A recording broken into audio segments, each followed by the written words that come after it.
countdown for blastoff. X minus 5, 4, 3, 2, X minus 1, fire.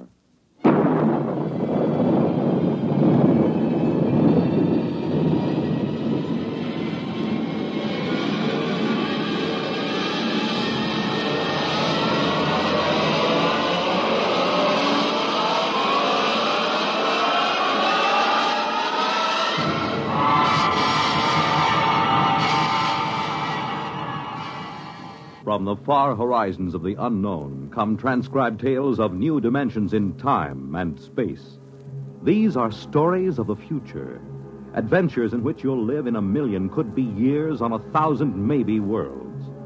The National Broadcasting Company, in cooperation with Galaxy Science Fiction Magazine, presents X minus 1.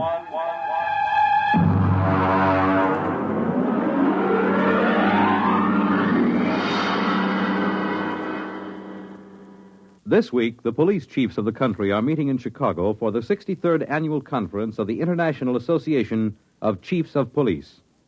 Tonight, X-1 is proud to salute them as we present The Lifeboat Mutiny by Robert Sheckley.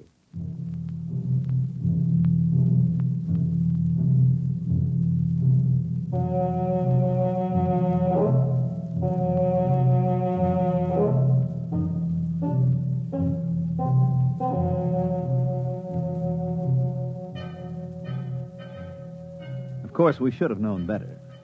In a way, we were asking for it, but frankly, we were short of credits, and beggars can't be choosers. As a rule, I don't like second-hand equipment, not if I have to trust my life to it. But Joe, the interstellar junk man, can be pretty persuasive. He has an air of confidence when he walks down between the rows of antique jalopies on his lot and pats an airlock door lovingly or kicks at the ground gyros to show how firm they are. Joe exudes faith the way trees drip sap in the spring. And if you get too close, a little rubs off on you. Yeah, you see, solid as a rock. Look at that plating. I'm telling you, this boat is a real buy. She looks pretty old. Sure, she's old. Now, don't give us that story about it belonging to a little old lady who used it to flit to church on Sundays. Now, look, boys, I'm not trying to unload something on you. I don't stand to make a nickel on this, but tell me the truth. Did you ever hear sweeter engines? And look at those servos. Pretty old. And that hull. I bet it's 500 years old and not a spot of corrosion on it. I'm telling you, you're lucky. It's a coincidence, you two fellas coming in. You need a lifeboat. And sitting right here waiting for you, like you was made for each other, is this baby. Well, she certainly does seem rather nice. What do you think about it, Dick? It does look pretty good. It's about what we need for the ocean survey work on Trident. But you know Joe. They just don't build them this way anymore. Look at that propulsion unit.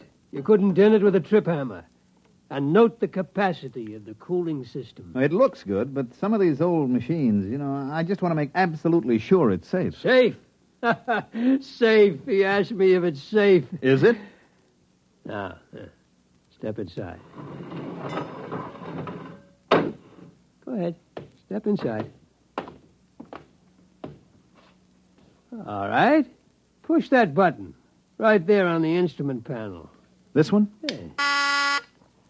I am Lifeboat 324A. Hey, the darn thing talks. Yeah, and in English, too. It's equipped with a universal translator. It's completely automatic. I told you they just don't build them this way anymore. Go ahead. Push the button again. I am Lifeboat 324A. My primary purpose is to preserve those within me from peril and to maintain them in good health. At present, I am only partially activated. Could anything be safer? This is no senseless hunk of metal. This boat will look after you. This boat cares. I don't know. The idea of an emotional machine always gets me. I can't even stand those robot maitre d's. They keep slobbering over you every time you go into a restaurant with their tubes just pouring kindness and consideration. You're a reactionary. We'll take it. You won't be sorry. Boys, you just bought yourselves a lifeboat.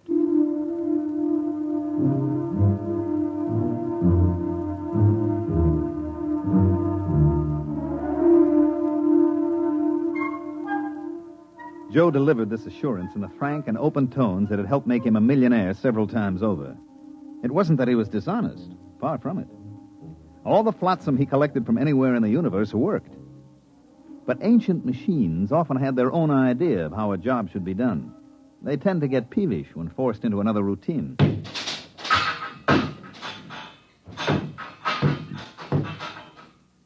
Well, there she goes, Lifeboat 324A. I got her down in the afterhold. I think she's in perfect condition. You know, it's just what we need for those oceans on Trident. I hope so. The last thing I bought from Joe was an electric razor. Only it turned out that it came from Deneb 3, where they are slightly reptilian. And an electric razor is used to help them change their skin in the hot months. If you remember, I was in the hospital 3 months, and after the skin grafts, I don't know my ears from my elbow.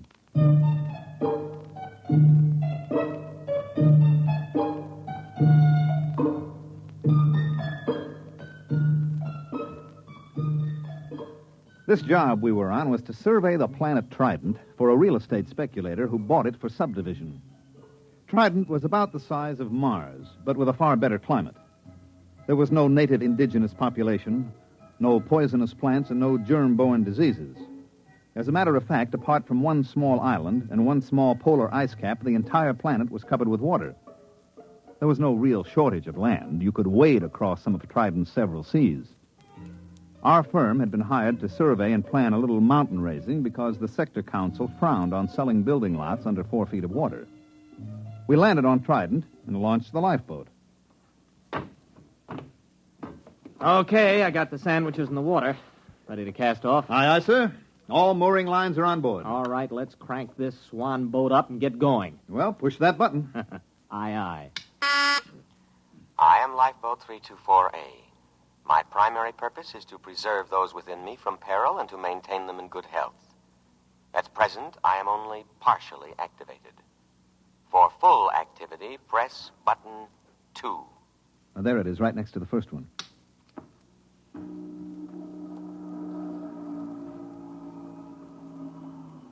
Well?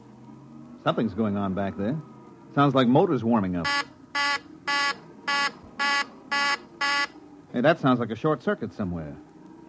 You know there's no wheel on this thing? Oh, wait a minute. There's got to be some kind of tiller or control. Well, you look. That's all there are, 2 buttons. Well, then maybe she controls telepathically. I'll try it. Hey, 324A, go ahead slowly.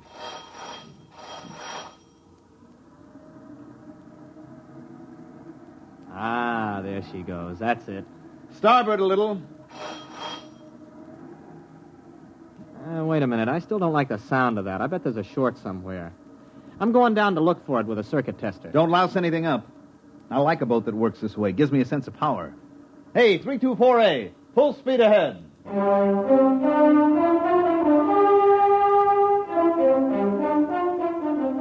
Arnold disappeared into the bilge with a circuit tester, and I handled the survey. Actually, our machines did all the work, tracing the major faults in the ocean bottom, locating the most promising volcanoes. And when the survey was complete, the next stage would be turned over to the subcontractor. He would wire the volcanoes, seed the faults, and touch the whole thing off. After that, there'd be enough dry land on Trident for anybody. Well, by mid-afternoon, I figured we could knock off for a while. We ate our sandwiches, took a drink of water from the canteen, and then had ourselves a swim in Trident's clear, green water.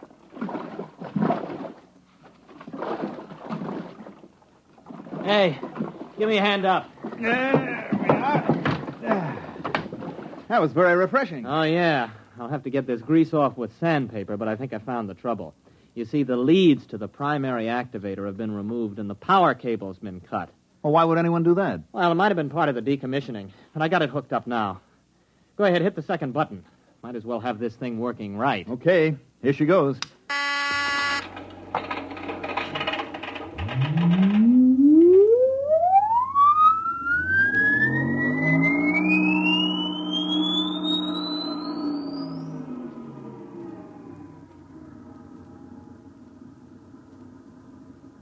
I am Lifeboat 324A. I am now fully activated and able to protect my occupants from danger. Have faith in me. My action response tapes, both psychological and physical, have been prepared by the best scientific minds in all drones. Ah, that's more like it, huh? Gives you a feeling of confidence, doesn't it? I suppose so. But where is Drome? Gentlemen, try to think of me not as an unfeeling mechanism, but as your friend and comrade in arms. I understand how you feel. You have seen your ship go down, cruelly riddled by the implacable Hagen. What ship? What's it talking about? You have crawled aboard me, dazed, gasping from the poisonous fumes of water, half dead. Oh, no, wait a minute. You mean that swim we took? You got it all wrong. We were just surveying. Half dead, shocked, wounded, morale low. You were a little frightened, perhaps, and well you might be, separated from the Drome fleet and adrift upon an alien planet. A little fear is nothing to be ashamed of, gentlemen. But this is war, and war is a cruel business, and we have no alternative but to drive the barbaric Hagen across space. There must be a reasonable explanation for all this. Probably an old television script got mixed up in its response bank. We better give it a complete overhaul. We can't listen to that stuff all day. Well, we're about a quarter of a mile from the island. I'll tell you what. I'll take it down and clean the goo out of the contacts when we get there. Hey, what's going on? We're stopping. Hey, lifeboat. Quiet, calm, trust in me. I am scanning the island. What's he talking about, scanning the... Better humor it. Lifeboat, that island's okay. We checked it personally. Perhaps you did, but in modern lightning-quick warfare, drone senses cannot be trusted. They are too limited, too prone to interpret what they wish. Electronic senses, on the other hand, are emotionless, eternally vigilant, and infallible within their limits. But there isn't anything there. I perceive a foreign spaceship on the island. Oh, that's our ship. It has no drone markings. Well, it hasn't any enemy markings either. I painted it myself. In war, we must assume that what is not ours is the enemy's. Oh. I understand your desire to set foot on land again, but I take into account factors that a drone motivated by his emotions would overlook. Consider the apparent emptiness of the strategic bit of land, the unmarked spaceship put temptingly out for bait, the fact that our fleet is no longer in this vicinity. All right, that's enough. Now, I'm tired of arguing with you. Go directly to that island. That's an order. I cannot obey that order. You are unbalanced from your harrowing escape from death. All right. Enough of this nonsense. I'm just going to take that cutoff switch and... Come to your senses, gentlemen. Only the decommissioning officer is empowered to turn me off. For your own safety, I must warn you not to touch any of my controls. You are mentally unbalanced. Later, when our position is safer, I will administer to you. Now, my full energies must be devoted towards detection and escape from the enemy.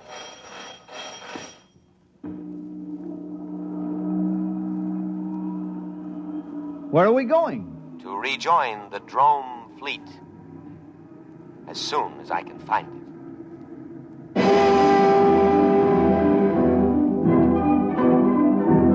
We sailed over the empty seas of Trident for the rest of the afternoon and far into the night. At about midnight, we sat in the cabin sharing our last sandwich. The lifeboat was still rushing madly over the waves, its every electronic sense alert, searching for a fleet that had existed 500 years ago upon an entirely different planet.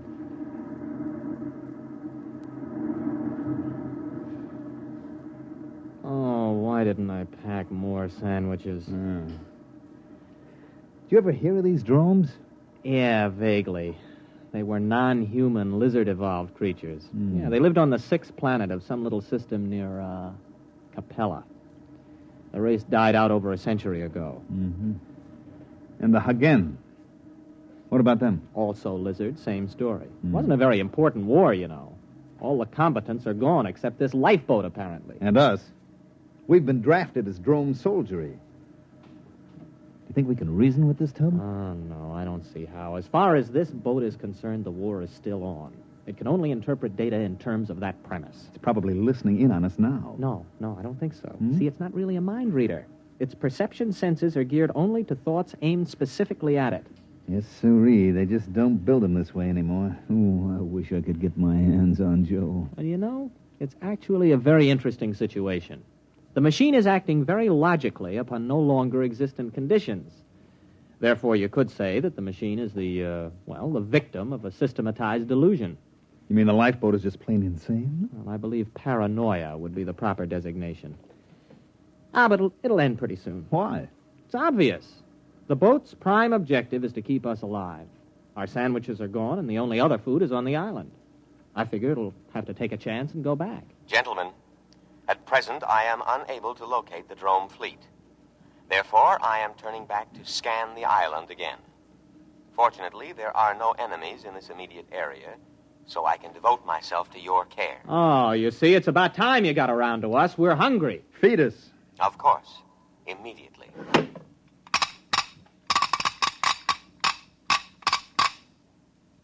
There you are, on the tray. What's that? That looks like clay. Oh, it smells like machine oil. Hey, what's it supposed to be? That is giesel. It's the staple diet of the Drome people. I can prepare it in 16 different ways. Try it. All right. It tastes like clay coated with machine oil. We can't eat that. Of course you can. An adult drone consumes 5.3 pounds of giesel a day and cries for more. Now listen, we are not drones. We are humans, an entirely different species. The war you think you're fighting ended 500 years ago. We can't eat giesel. Our food is on the island. Ah, yes. Your delusion is a common one among fighting men. It is an escape fantasy, a retreat from an intolerable situation. Gentlemen, I beg you, face reality. You face reality, or I'll have you dismantled bolt by bolt. Threats do not disturb me. I know what you've been through. Possibly you've suffered some brain damage from your exposure to poisonous water. Poisonous? To drones. If absolutely necessary, I am also equipped to perform physical brain therapy.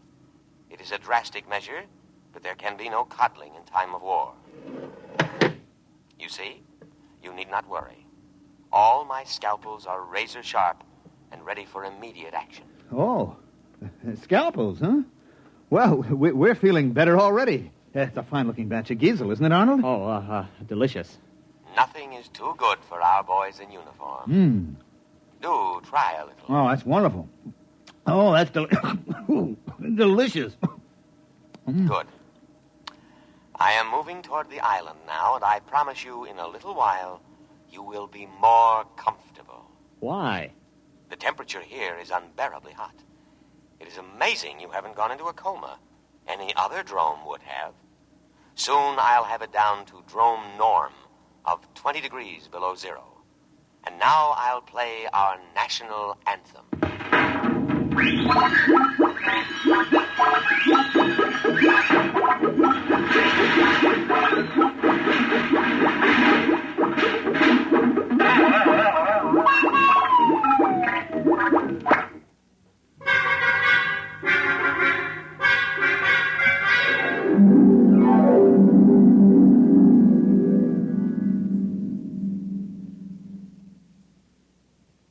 Arnold?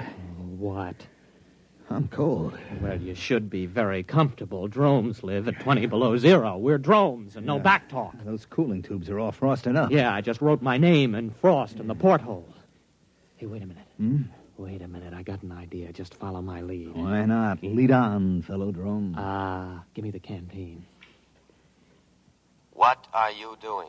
Just gonna get a little exercise. Gotta stay fit, you know. That is true. Here you are, boy. Catch. Look out, that canteen's heavy. Just throw it right back, boy. Just heave it right in. Come on, let's see your curve. Be careful with that receptacle. It's filled with a deadly poison. Water. Oh, we'll be careful. Here we go. Bad shot, old man. Oh, how careless of me. I seem to have broken the cooling tubes. Cooling fluid all over the floor. I should have taken precaution against internal accidents. It won't happen again. But the situation is very serious. I cannot repair the cooling tube myself. I'm unable to properly cool the boat. Say that's tough. Now, if you'll just drop us on the island... That is impossible. My first duty is to preserve your lives, and you couldn't live long in the climate of this planet. But I'm going to take necessary precautions to ensure your safety. What are you going to do? There is no time to waste. I will scan the island once more. If our drone forces are not present, we will go to the one place on the planet that can sustain drone life. What place? The southern polar ice cap. The climate there is almost ideal. 30 degrees below zero. And of course, I must guard against any further internal accidents. So, I will lock you gentlemen in the cabin.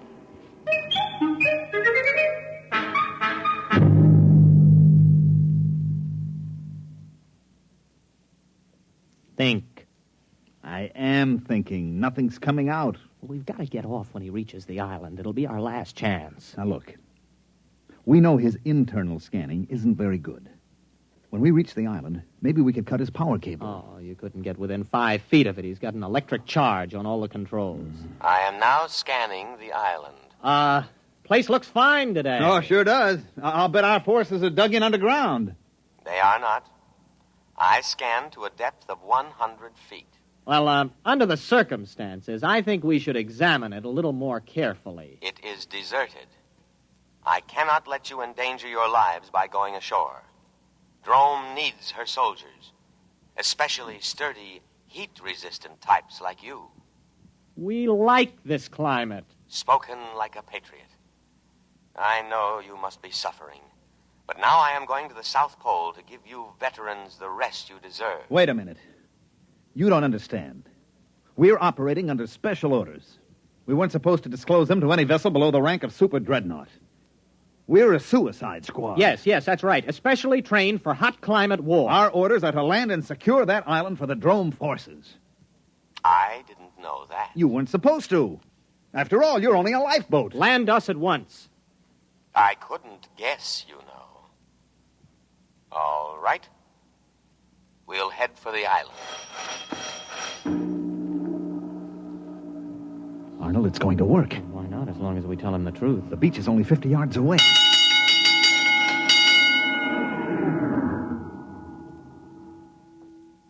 No. No, what? I cannot do it. What do you mean? This is war. Orders. I know, but I cannot obey. A different type of vessel should have been chosen for this mission, but not a lifeboat. You must think of our country. Think of the barbaric Hagen. It is electronically impossible for me to carry out your orders. My prime directive is to protect my occupants from harm.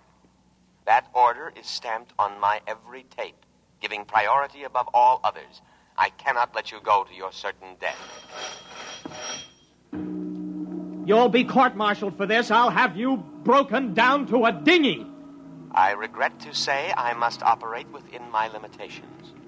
I must take you to the safety of the South Pole. Listen, you crazy tin can. Let me at those controls. Please, do not attempt any more destruction. I know how you feel. Wait a minute, Arnold, old friend. Since we cannot accomplish our mission, we cannot ever again face our comrades. Death before dishonor. Hand me the canteen. No, don't. That's water. It is a deadly poison. Don't. Too late. Arnold, it's your turn. We, who are about to die, salute you. We die for glorious Drome. That goes for me, too. Speak to me. Speak to me. Lie still, you idiot. There is no known antidote. If only I could contact the hospital ship. Speak to me. Are you still alive? Answer me. Here. Here. Perhaps if you eat some giesel. Dead. Dead. Dead. I will now read the burial service. Great Spirit of the universe, take into your custody the souls of these your servants. Although they died by their own hand, still it was in the service of their country, fighting for home and hearth. Judge them not harshly for their impious deed. Rather, blame the spirit of war that inflames and destroys the spirit of all drome. And now, by the authority vested in me, by the drome fleet, and with all reverence, I commend their bodies to the deep. Ow! Shut up. Accept them, O ocean, for many brave hearts are at slumber in the deep. Float quietly. What's the lifeboat doing? It's still hanging around. Just pray the drones didn't believe in cremation. Sleep quietly, brave spirits. I will now play the drone national anthem.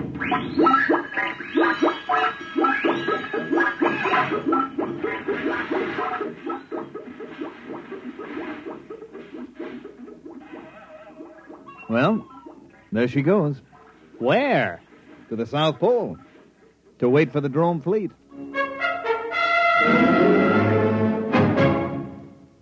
You have just heard X-1, presented by the National Broadcasting Company in cooperation with Galaxy Science Fiction Magazine, which this month features The Man Who Ate the World by Frederick Pohl. This is the story of a civilization which flowed with milk and honey, and of a man whose tragedy was that he had not drowned at birth. Galaxy Magazine, on your newsstand today. Tonight, by transcription, X-1 has brought you The Lifeboat Mutiny, a story from the pages of Galaxy written by Robert Sheckley and adapted for radio by Ernest Kenoy. Featured in the cast were Leon Janney, Mandel Kramer, William Redfield, and John McGovern. Your announcer, Fred Collins. X-1 was directed by Daniel Sutter and is an NBC Radio Network production.